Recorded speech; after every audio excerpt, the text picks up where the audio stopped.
Queridos hongos del género Psilocybe, se estima que hace algunos miles de años nuestro ancestro en común con ustedes decidió separarse tomando dos caminos diferentes. Con un poco de tiempo y unas cuantas mutaciones, cada uno llegó a su propio reino, el reino Fungi y el reino Animalia. Somos tan cercanos que incluso dicen que somos primos. También se corre el rumor de que nos conocimos cuando nosotros aún éramos homínidos, y que de hecho crecimos juntos hasta que la disminución de humedad de nuestro hogar nos separó. Ahora solo nos reuníamos en épocas de lluvia, pero nuestras reuniones eran tan pocas que se volvieron especiales, se volvieron sagradas. Y aunque nuestra diosa madre nos ayudaba a que nos viéramos de vez en cuando, a nuestro Dios Padre no le parecía, así que nos castigó sin dejar vernos durante algún tiempo. Por suerte algunas culturas se siguieron reencontrando contigo en secreto que no duró por mucho tiempo. En cuanto se revelaron, nuestras ceremonias se volvieron tan habituales que pasaron de ser sagradas a ser incómodas. Esa incomodidad nos hizo creer que nos hacían daño, así que decidimos alejarnos de ustedes, prohibiéndonos verlos. Pero ahora que somos más maduros al respecto, ahora que te extrañamos y nos está dando curiosidad por saber qué ha sido de ti, hemos descubierto lo mucho que nos puedes ayudar. Hemos entendido que podemos tener una relación sana y hemos aprendido mucho sobre ti. Es por eso que he decidido dedicarte este video, en honor al impacto que has tenido en la vida de un sinfín de personas, especialmente en la mía, con la esperanza de mitigar aunque sea un poco el rechazo y estimular el interés que se merecen estos seres.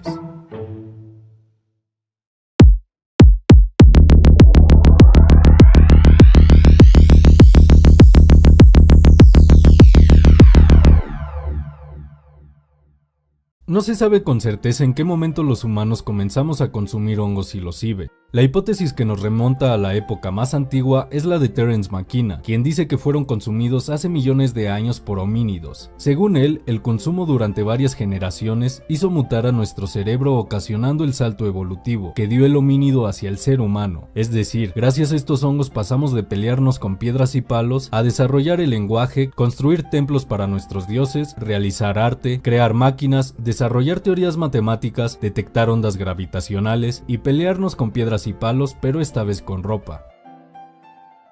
Actualmente la idea más aceptada es que el salto evolutivo no dependió de un solo factor, sino de muchos. La psilocibina puede ser tan solo uno entre miles, y es que sí tiene efectos interesantes sobre nuestro cerebro, como la neuroplasticidad. Sin embargo, no se sabe con certeza cuáles serían las repercusiones de estos efectos en un consumo transgeneracional como el que plantea Terence McKenna. Cronológicamente, los siguientes indicios del consumo de hongos los encontramos en algunas pinturas rupestres. Por ejemplo, estas pinturas del Sahara de una antigüedad de 8000 años. En ellas observamos a esta criatura que contiene hongos en todo su cuerpo. En otra, observamos a estos seres con hongos en las manos. Cabe recalcar los puntos que salen de los hongos dirigiéndose a sus cabezas, que podemos interpretar como una referencia a los efectos que tienen sobre la mente. En ese tiempo, el desierto del Sahara era una selva, en donde probablemente se distribuía el hongo Psilocybe mairei, hongo nativo de Argelia y Marruecos. Otro ejemplo se encuentra en pinturas de España, las cuales nos muestran este grupo de hongos y a su alrededor toros y caballos. Curiosamente, en los alrededores habita el Psilocybe hispanica, un hongo que por cierto crece en heces fecales de caballo. Pero estas pinturas no son suficiente evidencia para afirmar que en ese tiempo se consumían hongos Psilocybe. Bien podrían estar haciendo referencia a otras cosas. ¿Tú qué opinas? El siguiente indicio del consumo de hongos Psilocybe lo encontramos en diferentes códices 4500 años después, durante el encuentro de Europa con América. Estos códices tenían como función registrar distintos aspectos de la cosmovisión de las civilizaciones mesoamericanas. En el códice vindobonensis podemos ver una historia que podría estar narrando el uso ritual de los hongos Psilocybe. Se empieza a interpretar desde la parte inferior derecha hacia arriba. Ahí podemos ver la imagen de Quetzalcóatl, el dios de la vida. En el siguiente nivel vemos a una mujer con unos hongos en su cabeza. Luego vemos a Quetzalcóatl cargando a la mujer y sus hongos en la espalda. En el siguiente nivel podemos ver a Pilcintecutli, quien según algunos antropólogos es el dios de las plantas enteógenas y los hongos sagrados. Justamente aparece sosteniendo los hongos. Frente a él, de nuevo aparece Quetzalcóatl, como si estuviera recibiendo esos hongos. Finalmente vemos a otras 7 deidades distintas, las cuales todas están sosteniendo hongos. La historia parece estar narrando cómo estos hongos de alguna manera conectan al ser humano con los dioses. Paralelamente, se estaba desarrollando el Códice Magliavechano, que nos muestra a un humano sentado comiéndose un hongo, y detrás de él se encuentra el dios del inframundo, Mictlantecutli. Por este dios podríamos también interpretar que se habla de algún hongo venenoso, aunque según Robert Gordon Wasson, el códice habla de Teonanácatl y puede estar haciendo referencia a las visiones de una experiencia aterradora, o tal vez fue dibujado así por orden de los españoles para satanizar su consumo. Pero el códice que nos describe de manera textual la psicoactividad de estos hongos es el Códice Florentino, escrito por Bernardino de Sahagún, en donde dedica todo un capítulo a las hierbas que emborrachan. Sobre los hongos escribió lo siguiente: hay unos honguillos en esta tierra que se llaman Teonanácatl, que se crían debajo de heno en los campos. Comidos son de mal sabor, dañan la garganta y emborrachan. Los que los comen ven visiones y sienten bascas en el corazón. Además, se puede observar el siguiente dibujo que representa a Teonanácatl. Luego de esto, no se volvió a saber sobre estos hongos durante varios siglos. Teonanácatl deriva del náhuatl Teotl, que podríamos asociarlo a Dios en un sentido filosófico, ya que hace referencia a un concepto abstracto que se encuentra en el centro de la cosmovisión de los mexicas, una energía creadora y unificadora del Ometeotl, la dualidad del cosmos. Teotl podría interpretarse como el propio universo y también lo que se esconde detrás de él. Por otro lado tenemos la palabra nanácatl, que significa carnes, en plural, pero que tenía otra acepción, la cual es hongo. Por lo tanto, Teonanácatl, etimológicamente hablando, significa el hongo de Dios. Hay algunos debates de esto. Por ejemplo, existe la postura de que la raíz teotl fue tergiversada por los colonizadores como estrategia de evangelización, para que coincidiera con la raíz teos del griego. Los que están a favor de esta idea argumentan que teotl significa maravilloso, misterioso o intenso, pero personalmente por el uso ritualístico que le daban a este hongo, y por otras palabras con la misma raíz como ometeotl, me cuesta creer en esta conspiración. ¿Tú qué crees? ¿Teonanácatl significa el hongo de Dios o simplemente el hongo misterioso? Otra palabra que utilizamos para referirnos a estos hongos es la de psilocibe. Justamente la creación de este género de hongos fue la siguiente vez que volvimos a tener registros de ellos, después de que estuvieron ocultos durante 400 años, cuando Paul Commer, en su obra La Guía de Micología, realizó una descripción detallada de las características morfológicas de distintos hongos psilocibios. Precisamente se basó en esto para acuñar al género la palabra psilocibe, la cual deriva del latín psilo, que significa liso, y de cibe, que significa cabeza. En pocas palabras, psilocibe significa cabeza lisa. Como dato curioso, Paul Commer, además de naturalista, era sacerdote, así que el género en el cual se clasificó al hongo de Dios unas décadas después fue creado por un sacerdote. Coincidencia o no, este hongo no deja de tener una metanarrativa espiritual. Curioso, ¿cierto? Pues más interesante fue la confusión que nos llevó al descubrimiento de la psilocibina. Todo empieza con el padre de la etnobotánica, William Safford, quien se empezó a interesar por el peyote y otras plantas psicoactivas. Safford publicó una serie de artículos académicos en donde afirmaba que el Teonanácatl que describía Bernardino de Sahagún en realidad no era un hongo, sino el cactus de peyote, el cual habría sido confundido debido al poco conocimiento sobre hongos y plantas de aquellos entonces. Como Safford era el padre de la etnobotánica, nadie se lo discutió, por el contrario, hubo quienes lo secundaron, y durante varios años se dio por hecho que Teonanácatl era el peyote. Todo apuntaba que a partir de ahora estos hongos serían olvidados para siempre, hasta que dos etnobotánicos más tarde notaron su error y decidieron ir a buscar al hongo sagrado ellos mismos. Por una parte tenemos a Blas Pablo Reco, un médico y farmacólogo austriaco que por cuestiones de trabajo se mudó a Oaxaca. Ahí se empezó a interesar por la etnobotánica del lugar. Su aporte interesante a esta historia es una carta que le mandó al director del Herbario Nacional de los Estados Unidos. El coprotagonista es Richard Evan Schultz, un gran etnobotánico que no creía que el peyote era el Teonanácatl, dudaba del padre de la etnobotánica. Sin embargo, no se había dado el tiempo suficiente para refutarlo. Fue hasta que realizando su tesis sobre el peyote, decidió consultar el Herbario Nacional de los Estados Unidos y encontró la carta de Pablo Reco, la cual decía lo siguiente: veo en la descripción de la lofofora que el Dr. Safford piensa que esta planta es el Teonanácatl de Sahagún, pero está equivocado. En realidad, es un hongo que se da en el estiércol y que todavía lo usan bajo el mismo nombre en Oaxaca durante sus fiestas religiosas.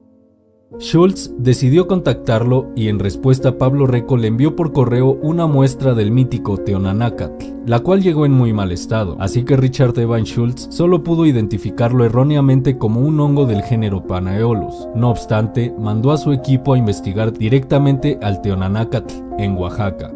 Una colaboradora le comentó que existían al menos 3 clases de hongos psicoactivos: el San Isidro, el derrumbe y otro conocido en mazateco como Tzamiquindi. De esta forma, Schultz publicó el primer artículo científico en donde se habla sobre los hongos psicoactivos, aunque clasificándolos erróneamente como el hongo Panaeolus campanulatus, de la variedad Sphinctrinus. Después de esta investigación inició la Segunda Guerra Mundial, y las prioridades de la ciencia eran otras, así que de nuevo, la información sobre Teonanácatl se mantuvo oculta hasta finalizar la guerra, y hasta que llegó un nuevo micólogo que clasificaría al hongo psilocibe más famoso del mundo. Tras finalizar la Segunda Guerra Mundial, el micólogo Rolf Singer analizó los hongos que Schultz había identificado y que ahora se encontraban guardados en el herbario de Harvard. Singer notó que Schultz estaba equivocado en la clasificación de 2 de ellos. Al derrumbe lo clasificó erróneamente como Decónica sp. La clasificación correcta era Psilocibe caerulescens. Sobre el San Isidro, notó que en realidad era el mismo hongo que 40 años antes Franklin Subner Earle identificó como Stropharia cubensis. Singer lo movió al género Psilocibe. Como dato curioso, cubensis hace referencia a que el primer ejemplar de esta especie fue encontrado en Cuba. Esta publicación fue la primera en la historia en donde se menciona al género Psilocibe como responsable de los efectos psicoactivos de Teonanácatl. Gracias a ella, ahora sabemos que el San Isidro de los mazatecos es el Psilocibe cubensis. Sin embargo, de nuevo Teonanácatl quedó en el olvido, tal vez porque esta información se encontraba escondida en 3 renglones de una obra de 800 páginas. Por suerte, una pareja de 2 etnomicólogos aficionados encontrarían al hongo sagrado de nuevo, esta vez para mostrárselo a todo el mundo. Valentina Pavlovna era una pediatra y Robert Gordon Wasson un banquero. No obstante, esta pareja despertó un profundo interés por los hongos investigándolos de manera autodidacta, tanto así que tiempo después serían conocidos por muchos como los padres de la etnomicología. Por medio del poeta Robert Graves, recibieron el artículo de Richard Evans Schultz en donde contaba sobre el Teonanácatl y su uso ritual de los mazatecos. Los Wasson se interesaron en estos hongos y decidieron contactar a Schultz. Tras esto, la pareja decidió viajar a Oaxaca, en donde estuvieron presenciando varias ceremonias. Los mazatecas al principio solo los dejaron participar como observadores. Sin embargo, tras 2 años lograron ganarse la confianza de una curandera, María Sabina, quien les enseñaría su conocimiento sobre hongos y además les permitiría participar en una ceremonia con ella. Publicaron sus hallazgos en 1957 en distintos lados, primeramente en el libro Mushrooms, Russia and History. También hicieron un artículo para la revista Life y finalmente en un artículo de la revista This Week, en donde Valentina Pavlovna hablaba del potencial terapéutico que tenían estos hongos. Por cierto, fue la primer científica en proponer a los hongos psilocibe como una herramienta terapéutica. Además, propuso que era necesario aislar al compuesto activo para estudiarlo y suministrarlo de mejor manera, aunque poco se le ha dado el crédito. Y así es como ahora la etnomicología se propuso una nueva meta: extraer el espíritu de Teonanácatl. En una de las expediciones de los Wasson los acompañó el micólogo Roger Heim, quien además de identificar a varios hongos psicoactivos dentro del género Psilocibe, logró llevarse unas muestras y cultivarlas en su laboratorio, transformándolo en el primer cultivador de hongos Psilocibe. Entre ellos cultivó al Psilocibe mexicana, nombrado como pajarito por los mazatecos, el cual era el más apto para cultivar. Además, envió algunas muestras de este hongo a Albert Hofmann para que las analizara químicamente. Heim eligió a Hofmann debido a que para este entonces él ya había descubierto al LSD, así que le parecía el químico más adecuado para dirigir esta investigación. Hofmann quería rechazar el proyecto y delegárselo a algún compañero. Sin embargo, nadie se interesó, así que decidió hacerlo él mismo, junto con su colaborador Hans Scherter. Lo primero que hizo para aislar al compuesto fue obtener extractos, pero debido a que ninguno parecía tener efecto ni en ratones ni en perros, dudaba de que las muestras siguieran siendo psicoactivas, así que puso en marcha el mismo protocolo que cuando descubrió al LSD, un protocolo que cualquier psiconauta de respeto haría. Probó 2.4 gramos de hongos secos para experimentar los efectos por sí mismo, y así sacarse de la duda. Como era de esperarse, los hongos sí seguían teniendo efecto. Esta experiencia que tuvo Hoffman con el psilocibe mexicana te la contaré en otro video. Si quieres verlo, suscríbete a mi canal. Después de esta experiencia confirmó que las muestras todavía tenían al compuesto activo. Para aislarlo, obtuvo varios extractos con distintos solventes a partir de los hongos. Ahora solo tenía que averiguar cuál de todos ellos contenía al espíritu de Teonanácatl. Para descubrirlo, él y su equipo se bebieron cada uno de dichos extractos. El que alterara la percepción de los científicos contenía la mítica molécula. A partir de ahí, aislarlas era relativamente fácil. Con estas pruebas logró extraer dos sustancias, las cuales bautizó en honor al género psilocibe como psilocibina y psilocina. Sin embargo, estas dos sustancias no eran las únicas moléculas responsables de sus efectos. Los hongos del género psilocibe contienen en su interior al menos 6 sustancias activas distintas: la psilocibina y psilocina, la norbiosistina y biocistina, la eruginacina y la norpsilocina. Como podemos notar, hay una estrecha relación estructural entre estas 4 moléculas. De izquierda a derecha observamos cómo en el nitrógeno aumenta el número de metilos enlazados mientras disminuye el número de hidrógenos. Esa es la única diferencia entre estas moléculas. Todo lo demás es exactamente igual. La razón por la que la psilocibina tenga mayor divulgación que las demás es debido a que es la sustancia que se encuentra en mayor proporción en estos hongos, además del contexto de su descubrimiento, pero cada una tiene su propia participación en los efectos. Se ha demostrado que la psilocibina es profármaco de la psilocina, es decir, dentro de nuestro organismo la psilocibina es transformada en psilocina mediante una reacción de desfosforilación, que ocasiona que esta molécula se desenlace del grupo fosfato. Por ende, la psilocibina no sería la causante de los efectos. El verdadero personaje principal es la psilocina. Gracias a esta información es como se deduce que todas las moléculas implicadas que tienen al grupo fosfato son profármacos de la psilocina y la norpsilocina, y tal vez alguna otra molécula similar que no se ha descubierto. Esto significaría que le debemos todo al grupo fosfato, que es quien protege a la psilocina y norpsilocina haciéndolas menos reactivas, además de ayudar a que más cantidad de estas moléculas lleguen a tu cerebro. Algo así como un guardaespaldas molecular que cuida a las verdaderas protagonistas del show. Si ahora les muestro la molécula de la serotonina, lograrán entender por qué estas dos moléculas logran ocupar su lugar en nuestro cerebro, principalmente en los receptores 5-HT2A, los cuales están altamente relacionados con la regulación del estado de ánimo, la memoria y el aprendizaje. Pero no solo eso, también tienen la capacidad de reconfigurar nuestro cerebro y con ello nuestra mente. Y es que existe un estudio que indica que una sola toma de psilocibina incrementa el tamaño y la densidad de las dendritas, las cuales son ramificaciones neuronales que permiten recibir los impulsos eléctricos desde otras neuronas. El aumento de dendritas implica un aumento en el número y la fuerza de las conexiones neuronales. Debido a esto, aumenta la neuroplasticidad, que es la capacidad de que nuestro cerebro cambie de forma, dando como resultado nuevas conexiones neuronales, nuevas formas de interpretar la información que tenemos, nuevas formas de interpretar los recuerdos, nuevas formas de interpretar la realidad y por consecuente nuevas formas de relacionarnos con ella. Lingxia Zhao y su equipo consideran que la neuroplasticidad estimulada por la psilocibina puede estar asociada a los beneficios terapéuticos que se le han encontrado a esta sustancia. Primeramente, la psilocibina ha mostrado ayudar con los síntomas del trastorno obsesivo-compulsivo, un trastorno que se manifiesta con comportamientos y pensamientos repetitivos que generan o son generados por ansiedad. También existen estudios en donde pacientes con cáncer en etapa avanzada han mejorado notablemente su estado de ánimo a pesar de su enfermedad. Es decir, la psilocibina ha logrado tener buenos resultados en el trastorno de depresión mayor e incluso en la depresión resistente a otros tratamientos. Y otro punto a favor de la terapia con psilocibina es que no es adictiva ni tóxica. De hecho, la psilocibina ha resultado efectiva para la adicción, específicamente del tabaco, aunque probablemente sea efectiva para muchos tipos de dependencia. Sin embargo, hay que tomar en cuenta que muchos de estos estudios no son concluyentes, aunque sí muy prometedores. También se debe de tomar en cuenta que todos fueron realizados en ambientes controlados y con la supervisión de especialistas. Así que si tienes alguno de estos padecimientos y estás interesado en la psilocibina, te recomiendo consultar a un especialista, ya que un consumo con alguno de estos trastornos y sin las medidas necesarias podría ser contraproducente. Y ahora que sabemos la historia de estos hongos y sus potenciales usos terapéuticos, surge una duda: ¿por qué son ilegales?